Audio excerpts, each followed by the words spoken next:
Bhadrak block अंतर्गत साहाड़ा पंचायतर उपेन्द्रनाथ विद्यापीठ निकट में न्यूज ओडिया पहुंचीला। से विद्यालय समस्या गुड़िक न्यूज ओडिया परखिथिला। से विद्यालय प्रधान शिक्षक न्यूज ओडिया को वार्ता देथिले जे ए विद्यालय अष्टम श्रेणी गृह नाही और कॉमन रूम नाही और शिक्षकों अभाव ए विषय रे आमे सरकार को अवगत करिछु, किंतु सरकार कौनसी पदक्षेप नहीं नाहंती और कहितले आपनक चैनल माध्यम रे सरकार को अनुरोध करूछु तुरंत अनुध्यान करी समस्या दूर कले ए विद्यालय आहुरी आगु जाय परिबो।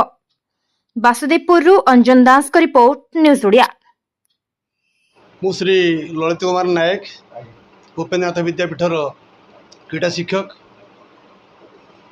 प्रधान शिक्षक महोदय जिते गुड़े वार्ता देले ये विद्यापीठर 5T कार्यक्रम होते ये जे क्रीड़ा शिक्षक भाव में ये अनुष्ठान क्रीड़ा क्षेत्र में उन्नतिर कार्य करने आम पाई 5T कार्यक्रम सैला आम विद्यालय कौन प्रकार खेल सामग्री एवं खेल पिलामान द्वारा करने कौन प्रकार कार्यक्रम करा जाए नहीं, जहाँद्वारा कि सरकार निर्देश क्रमे प्रेयर क्लास पर 10 मिनट स्टैंडिंग योग निष्पत्ति होता समय कि वर्तमान पिलामानकर से प्रकार गोटे हॉल नहीं, खरा वर्षा जहाँद्वारा कि ये स्टैंडिंग योग करने पिलामान एक उद्दिष्ट बा ठीक भाव में परिवेश सृष्टि हो पारना। उपेन्द्रनाथ विद्यापीठर प्रधान शिक्षक दिन धरी लगी रही तेणु 5T हवा पर स्कूल श्रेणीगत समस्या, ऑफिस समस्या, स्टाफ कॉमन रूम समस्या, बॉयज एवं गर्ल्स मानकर कॉमन रूम समस्या, तेणु ये संपर्क में सर्वप्रथम मु अष्टम श्रेणी गृह गोटे निर्माण करने विभागीय अधिकारी डीपीसी बीडीओ कलेक्टर बीओ सार को जेहेतु परिसरभुक्त नुह तेणु मु अवगत करना, तेणु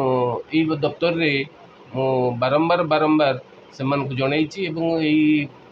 एवं भी पुणी आउ थे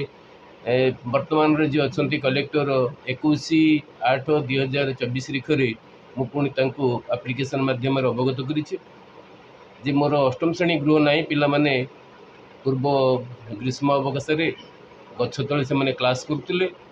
एवं वर्तमान रे वर्षा दिन आसवा कारण से साइंस लैबोरेटरी में क्लास कर सुजोग प्रदान करा जायछि। तेणु यह भय और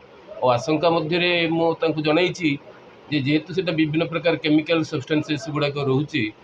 काले पिलामानकर चाइल्डिश एक्टिविटीज रे से तार असद व्यवहार करिपारंती, जे क्षतिग्रस्त हो पारती, ये सब प्रकार आशंका को एड़ी दि जाई न पारे। तेणु ये क्षेत्र में मो माननीय कलेक्टर भद्रक को अवगत करी सी जहाँ गत काली तथ्य अनुसार से डीओ माननीय डीओ भद्रक से 23/8/24 गोटे रिप्रेजेंटेशन देते जे से माननीय डीओ मो स्कूल को परिदर्शन आसवे और जबती असुविधा संपर्क में अवगत होला से कलेक्टर को जनइबे।